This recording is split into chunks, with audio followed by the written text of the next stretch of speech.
This video is for educational purposes only, not medical advice. Always consult your doctor before making any dietary or lifestyle changes. 5 loaves, 2 fish.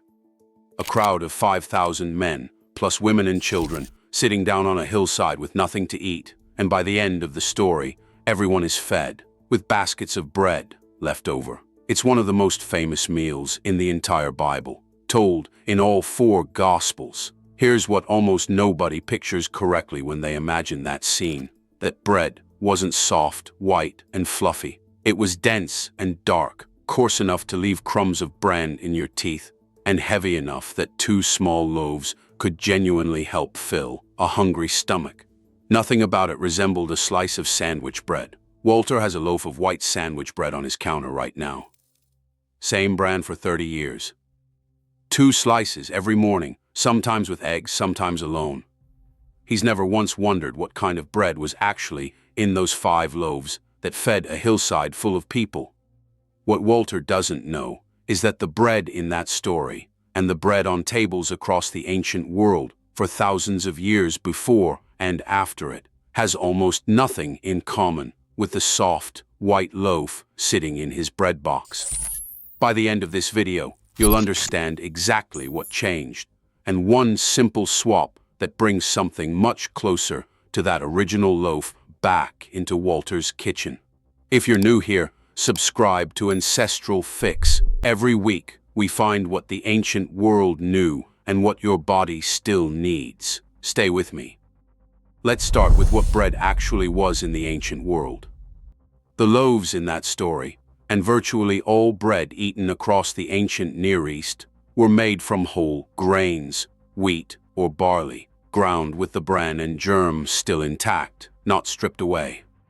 That is an important detail, because it means ancient bread carried the fiber, minerals, and nutrients naturally present in the whole grain kernel, baked directly into the loaf people ate every single day. Modern white bread is a fundamentally different product. Refining wheat into white flour strips away the bran and germ, the 2 parts of the grain that carry most of its fiber, B vitamins, and minerals, leaving behind mostly starch. That process became widespread and affordable only in the last century or so. Once industrial milling made white flour cheap and fast to produce at massive scale. Before that, white flour existed, but was expensive and reserved largely for special occasions or wealthier households. The everyday bread most people ate, including the bread in that story on the hillside, was whole grain out of simple necessity. So why did white bread become the default? This is where it gets interesting. White flour, stripped of its bran and germ, has a longer shelf life than whole grain flour, since the natural oils in the germ are what eventually cause whole grain flour to spoil. That made white flour attractive for large-scale commercial baking and long-distance shipping. It also produces a softer, lighter loaf that many people found more immediately appealing than the denser texture of whole grain bread. There was even a period in the early 20th century when white bread was actively marketed as the more modern, more refined, more desirable choice, with whole grain bread sometimes framed as old-fashioned or a food for those who couldn't afford better. Once industrial milling made white flour cheap enough for everyday households, it quietly became the standard, and the whole grain loaf that had fed people for thousands of years became something you had to specifically seek out instead, often at a higher price than the refined version that had replaced it. Here's the part that doesn't get explained on most bread labels. Fiber, largely removed in the refining process, plays a significant role in how quickly the body absorbs the sugar from the starch in bread.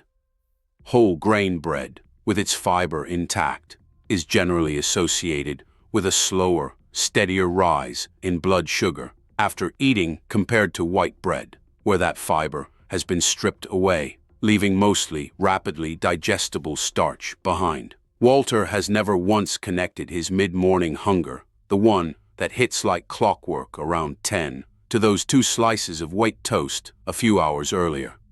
He just assumed that was normal, It might simply be the bread. Ever wonder why 2 slices of white toast can leave you hungry again within an hour, while a slice of dense, whole grain bread tends to hold you longer? That fiber difference is a meaningful part of the answer. Let's move into why this matters more specifically after 60. Steady blood sugar tends to become a more important daily consideration as we age, and whole grain bread's slower digestion is part of why it's generally recommended over refined white bread in most current nutrition guidance. Whole grains also retain B vitamins and minerals like magnesium and selenium that are significantly reduced in the refining process. Nutrients that matter for energy and overall health at any age, but particularly as the body's needs shift over time. Now, before you assume this means giving up bread altogether, that is not what this is about. Bread itself isn't the problem. What we're talking about is which version of it has quietly become your everyday default, and whether that default still resembles what people, including everyone on that hillside 2,000 years ago, actually ate as their daily bread. So how would Walter actually make this switch? The simplest version is checking the ingredient list on whatever loaf you buy. The first ingredient should say whole wheat flour or whole grain flour, not simply wheat flour, which is often just a more appealing way of labeling refined white flour. Enriched flour is a signal too. It means vitamins were added back in after refining, stripped them out in the first place, which tells you the bread started as refined white flour to begin with. For anyone willing to go a step further, baking a simple whole grain loaf at home requires little more than whole wheat flour, water, yeast, salt, and thyme. No different in spirit from what a family in the ancient world would have done, grinding grain and baking it the same day. A basic no-knead whole wheat loaf needs only a few minutes of hands-on effort, mixed the night before and baked the next morning, dense and hearty in a way that holds up far better to a sandwich than most soft, white bread ever did. It's worth knowing that not every loaf labeled wheat bread or even multi-grain is actually whole grain.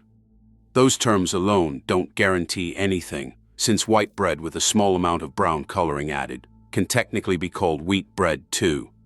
The only reliable way to know is checking that ingredient list yourself every time, rather than trusting the label on the front of the bag. One thing worth mentioning: whole grain bread is still a source of carbohydrates, and portion still matters, particularly for anyone managing diabetes or blood sugar closely.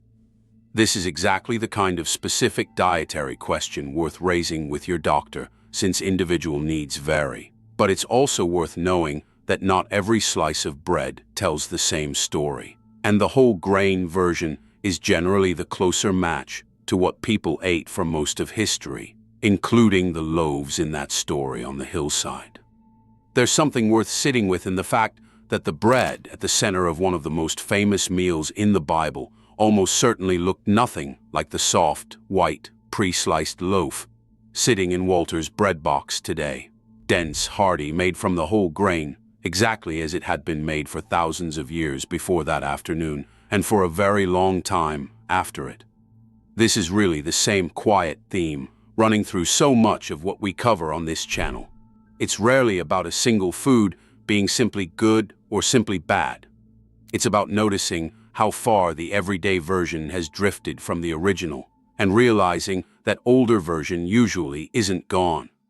It's just sitting a little further down the bread aisle, in a bag most people walk right past. Let's come back to where we started. 5 loaves, broken and shared among thousands, made from whole grain, the way virtually all bread was made for most of human history, and a soft, white loaf on Walter's counter today, convenient and familiar, but only distantly related to the bread it quietly replaced. If there's one thing to take from today, let it be this: sometimes the most important part of a meal isn't the miracle. It's simply remembering what the bread actually was. This video is for educational purposes only and is not medical advice. Always consult your doctor before making dietary changes, especially if you are managing diabetes or blood sugar levels.